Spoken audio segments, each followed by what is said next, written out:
السلام عليكم واهلا وسهلا بكم في القناة. وصفتنا لنهار اليوم راح تكون من الوصفات التقليدية الجزائرية. رايحين نحضروا الكحك بطريقة سهلة بسيطة وسريعة التحضير.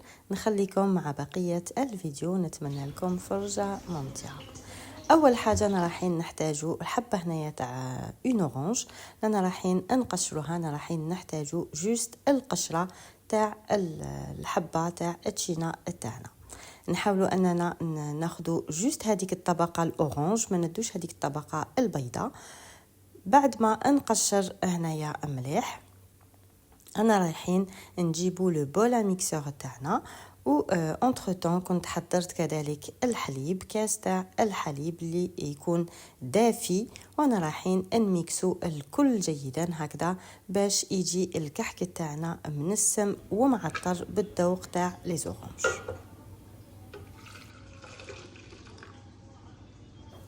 حطيت قشور البرتقال، ضفت عليهم كاس من الحليب الدافي ونميكسي الكل جيدا. هنايا لازم نميكسوه مليح مليح باش ما يبقاولناش هذوك القشور تاع البرتقال. بالنسبه للكاس اللي استعملته تقريبا كيما الكاس تاع المعروف تاع ام وليد. من بعد نضيف هذاك الخليط تاعي تاع الحليب المنسم في ان بول، ونضيف عليه 2 حبات من البيض.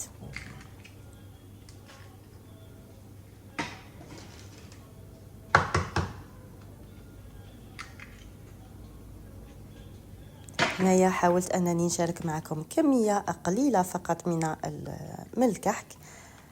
نخلطوا هنايا بانفوي هذاك البيض مع الحليب جيدا، ونبداو في اضافه باقي المكونات. عندي هنايا نصف كاس من السكر، نضيف عليهم نص كاس من لا مايزينا، عندي نص كاس كذلك من الزيت،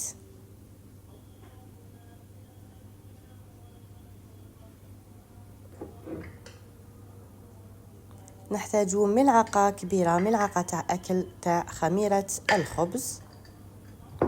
عندنا هنايا ان ساشي تاع خمارة الحلويات لا لوفور شيميك.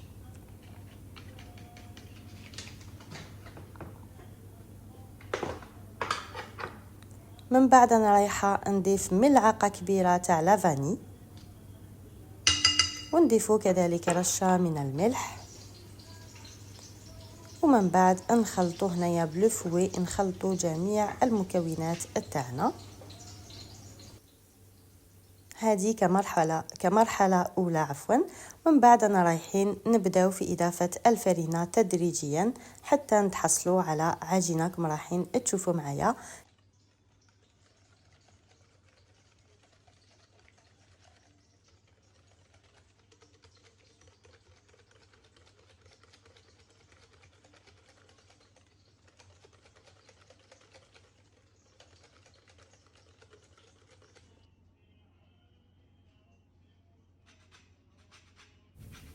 نضيفو هنايا لو زيت دو سيترون باش انا رايحين نزيدو نسمو الكحك تاعنا بالليمون والبرتقال، يجينا كحك من اروع ما يكون.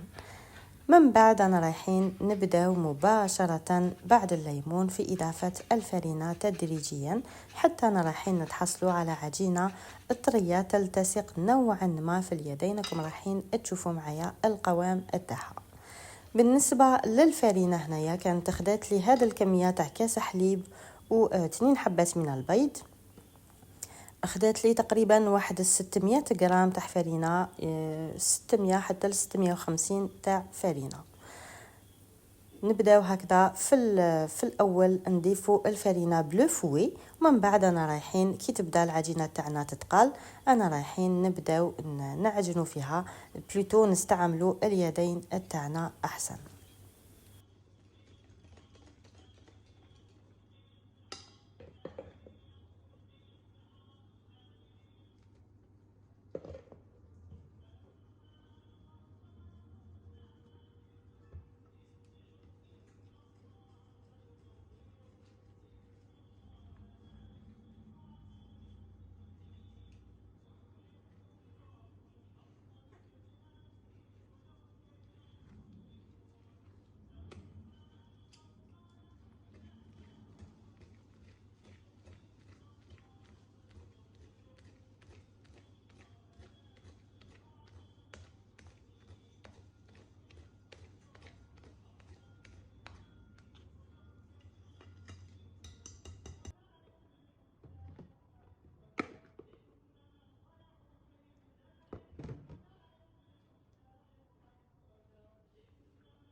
استمريت في إضافة الفرينة حتى تحصلوا على هذا القوام كما راكم تشوفوا معايا.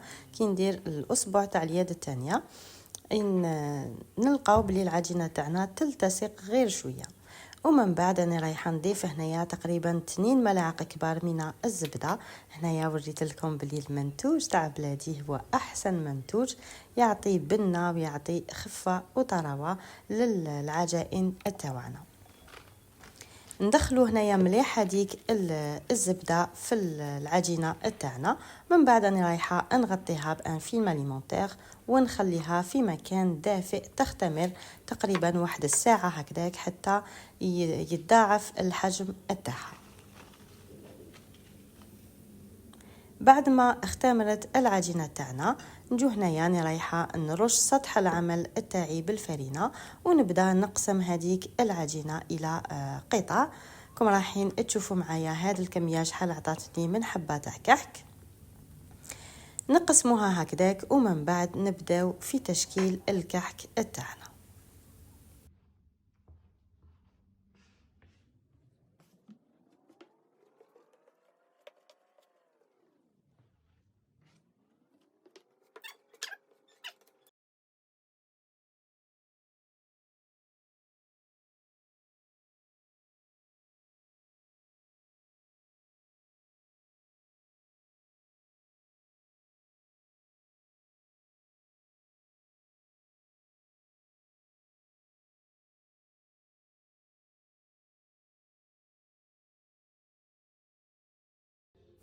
بعد ما قسمت هذيك العجينه تاعي في الاول نجي هكذا نشكل كامل هذوك الكويرات ومن بعد نرشو سطح العمل ليجيرمون هكذاك بالفرينه ونشكلوا العجينه تاعنا. انا رايحين نحلوا هذيك الكره تاعنا على شكل حربوش. من بعد على دان كوتو نجو هكذا نقسموا الاطراف تاع هذاك الكحك. وبالنسبه للكحك كل وحده عندها طريقتها كيفاش تشكلوا. نجي هكذا ندير هذوك السنينات تاع الكحك تاعنا ومن بعد نغلقوا الحبه تاعنا ونحطوها في السنيوه وهكذا بنفس الطريقه حتى نكمل كامل هذيك الكميه اللي تحصلت عليها.